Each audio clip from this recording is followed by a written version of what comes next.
Welcome to another episode of Jordans and Jazz. I'm your host, Juan Williams. And for those of you new to my channel, new to my show, for those of you that don't know me, I'm a musician and I teach piano and guitar music lessons, mainly with the focus on jazz, funk, hip hop, R&B, some contemporary styles, classic, reggae. That's kind of my main focus. I also worked at an athletic shoe store, and that's where the start of my sneaker collection really begins. And you know, I mean, I was always a fan of sneakers, but that, you know, of course, working at an athletic shoe store and you get the discount on shoes, I mean, you can't help but try to build up a collection of some fresh kicks. So again, if you're a fan of music, and you're a sneakerhead, you're definitely in the right place.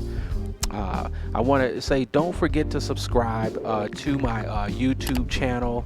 Make sure you hit the like button and hit the bell for any notifications. If you leave any comments about your kicks of the day down below. Or if you have any comments about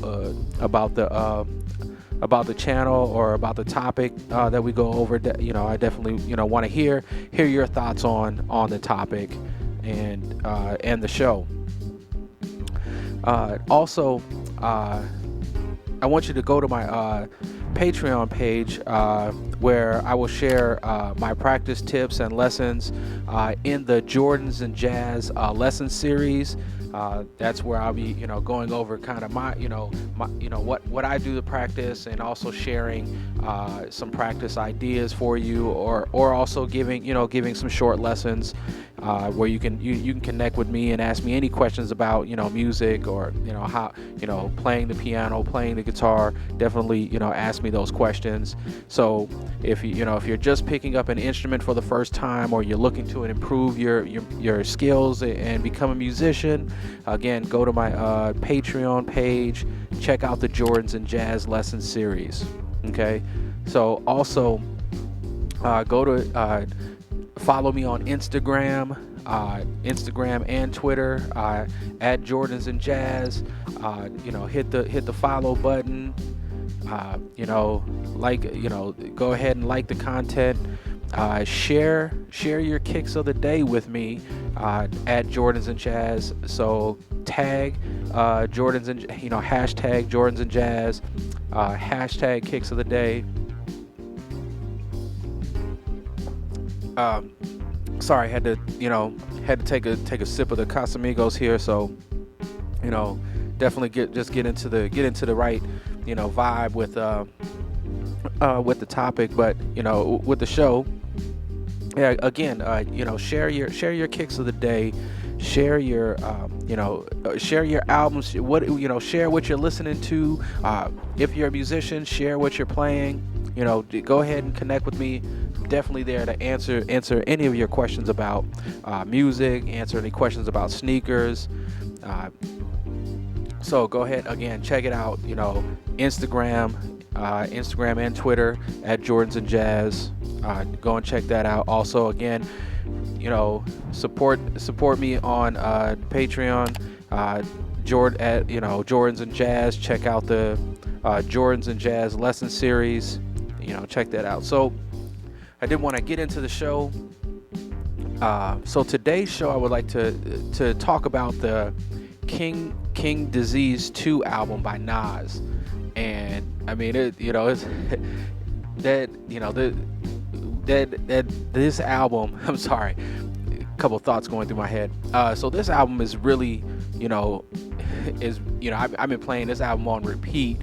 And I'm trying to pick up, those little hints and pieces of, his story about, the Death Row East. Like, I mean, that story, people know about Death Row East, but we never really heard, an East Coast rapper's point of view on it, and also thinking about the point of view of the people that were in New York, that were being paid by Death Row, right? Like we never really heard that story. It's like 25 years later, and we're just we're kind of really just hearing about that story. So, and I mean the song EPMD.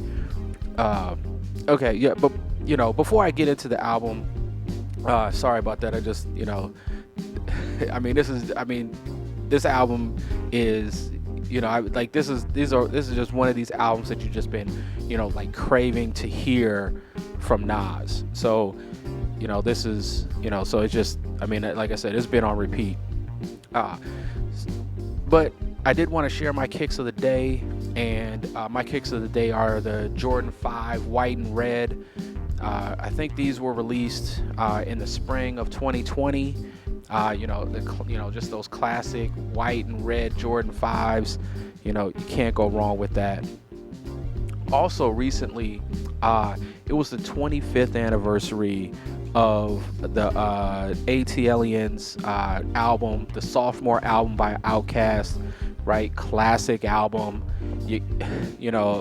Had to, that just these songs, Wheels of Steel, Two Dope Boys in the Cadillac, wee, right? Like that's just, just brings you back. Me and you, your mama and your cousins too, rolling down the strip on Vols, right? Like you can't jumping out, slamming Cadillac doors, right? Like, man, that's just the classic hook. That album, definitely from beginning to end, gonna play that Outkast. It's like, what, you don't fuck with that Outkast? I thought that was your boys. I got that new. I think that's on the Aquemini album, but that, yeah, like, just, I don't know. I'm going back. Maybe I'm trying to think of where that skit was from, but I got that new Pimp Trick Gangsta Trick album or whatever it was. That skit that was on one of those albums. That shit kills me.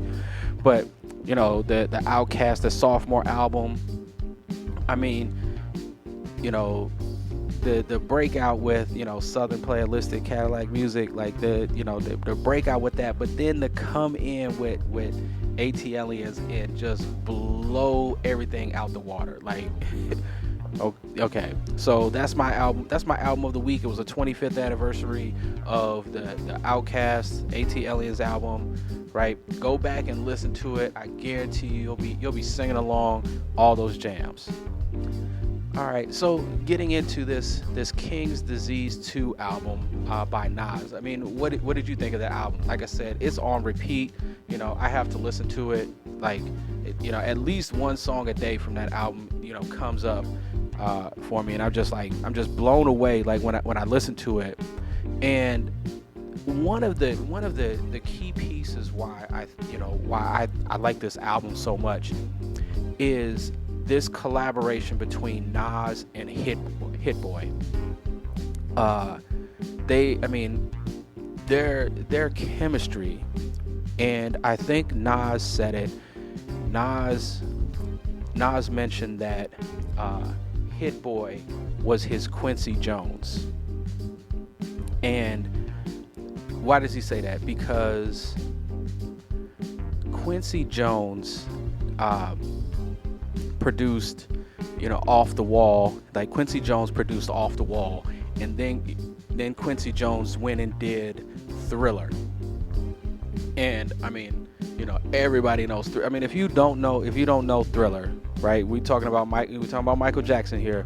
If you don't know, and the chemistry between Quincy Jones and Michael Jackson and what they were able to do was amazing, right? Like, you think about that. So Nas has had this reputation, right, of not picking the best beats, right? Like, that was kind of his reputation. It's like, just, he's a god MC, but he's had this reputation of not picking the best, the best beats, right, for his album, for his albums, right? Like, he just has this reputation. It's just like, like, we're listening to Nas because of, the things that he says, right? Like his delivery, right? We're thinking of, like, how he puts, his lyrics together, right? We're thinking about Nas as, right, like, he's an MC, but one of the knocks against him was he wasn't the best,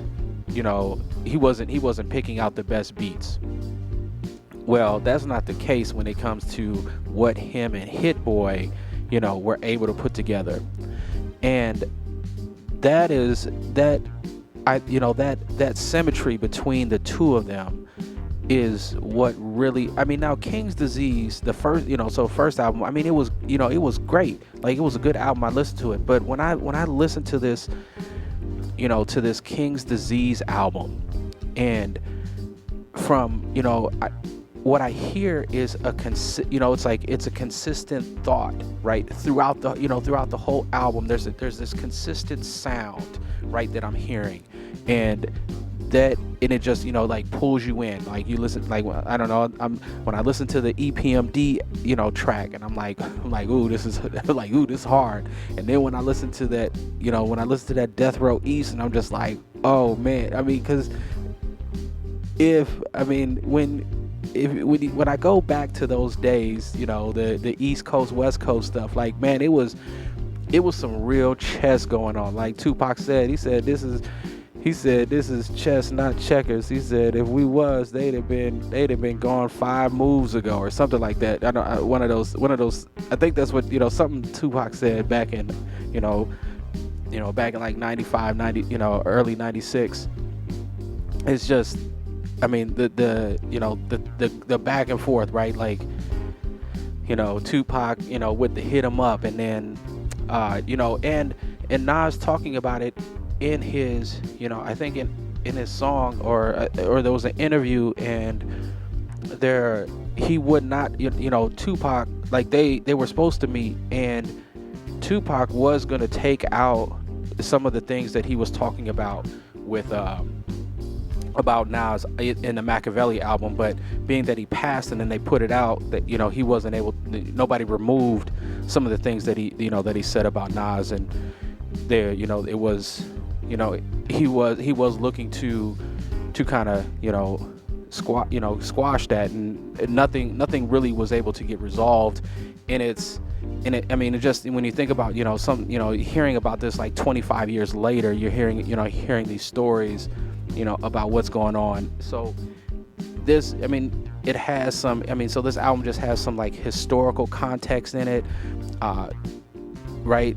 You get some great production from Hit Boy. You get these, just these, it's like, it's just an updated classic hip hop album, right?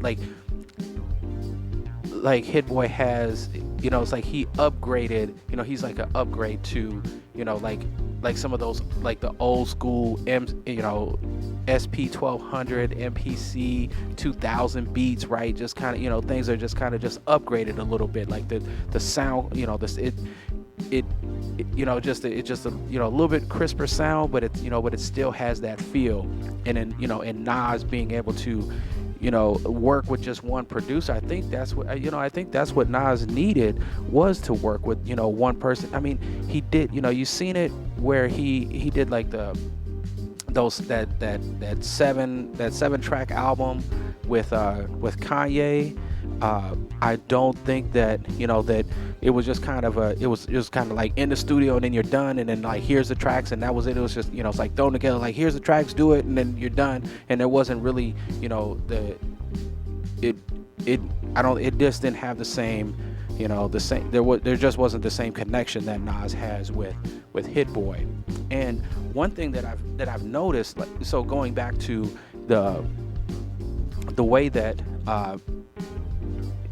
that when you work with one producer, like, an artist working with one producer, and they're getting right, they're feeding off each other, and they're then molding that sound, the sound that they want for the album, right? And you're able, and that's the same thing, right? Like, that's why, Quincy Jones was, when he was putting together Off the Wall, or when he was putting together Thriller, they were creating a consistent sound, and it was a whole body of work. So back in the 90s, early 2000s, right? Like, what was the thing? It was like, hey, I just need to get a track from this hot producer, this hot producer, this hot producer, and I just throw it together. I kind of put it together on the album, and it's like, boom, I got this smash album. Now, don't get me wrong, you get these smash albums, but you don't really have like one consistent theme throughout the album. This King's Disease 2, there's really a consistent theme throughout the album. It's a consistent sound. The where Nas goes artistically in his style, like, Hit Boy really develops the music around Nas, right? The music is just kind of developed around him. He's so he's in the studio with him, and so he's not thinking about other artists, like, oh, I'm gonna make this track and it's for this artist. He is making these tracks with Nas in mind, right? Where maybe Nas doesn't pick all of the songs that he has, and he can, Hit Boy can use those for other artists. But when he's making these tracks, he's got Nas in mind about, oh, I got this idea for Nas, right?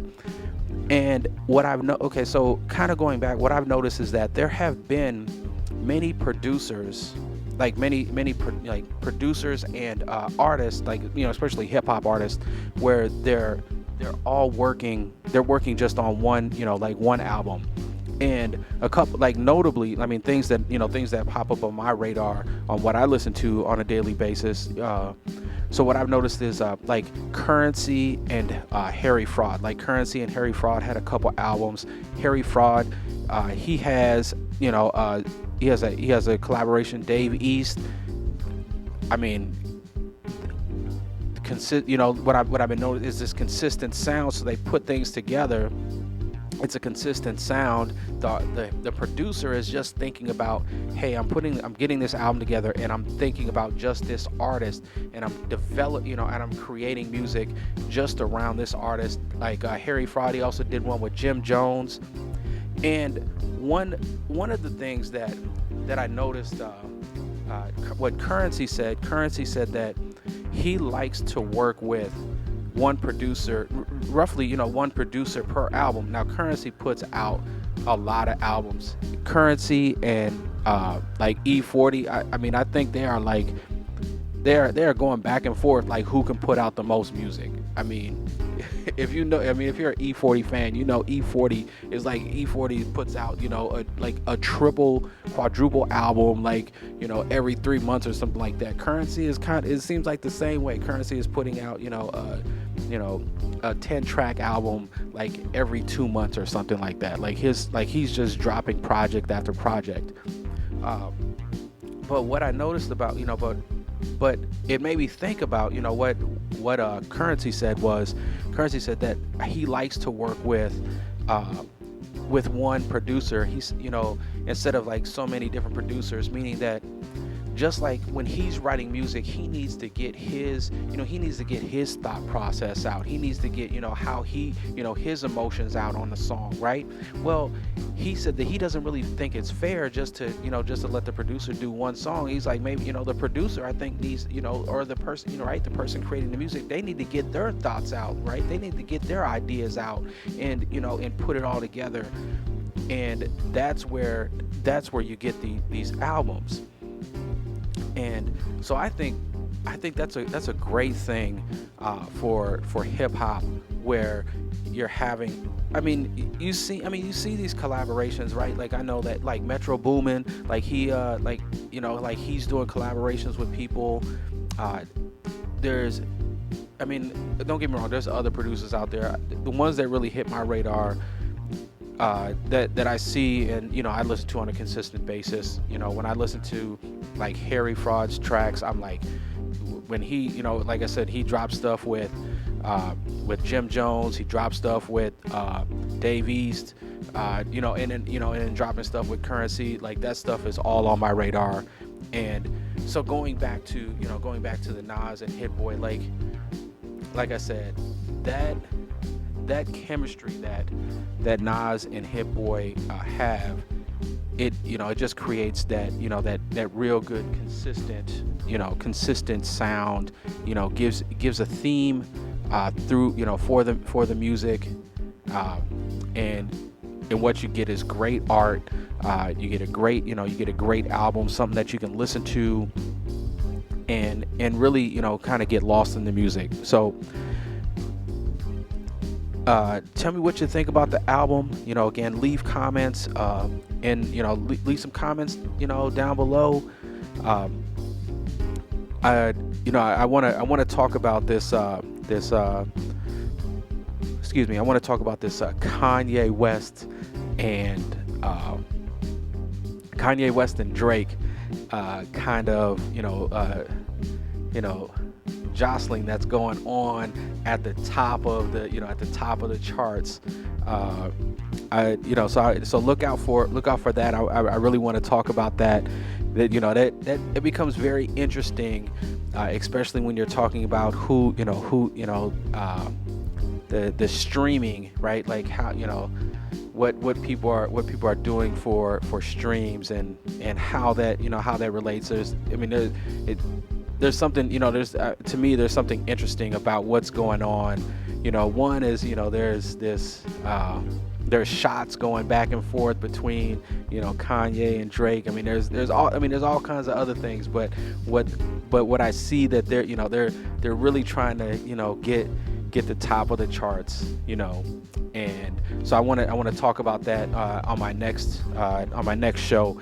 So be on the lookout for that. Again, thank you again for checking out my channel, watching the show. I want you to go ahead, hit the like. Again, go and subscribe to Jordans and Jazz with Juan Williams. Hit the subscribe button. Hit the like button on the video. Hit the bell for any notifications. Also, go to my Instagram at Jordans and Jazz. Go to my Twitter again at Twitter at Jordans and Jazz. Share your kicks of the day with me. Share what you're listening to, and make sure you tag Jordans and Jazz, hashtag Jordans and Jazz on your kicks of the day, album of the week, whatever you got. Okay. Again, thank you again for checking out my show, and just remember, keep your kicks fresh and your groove tight. Peace.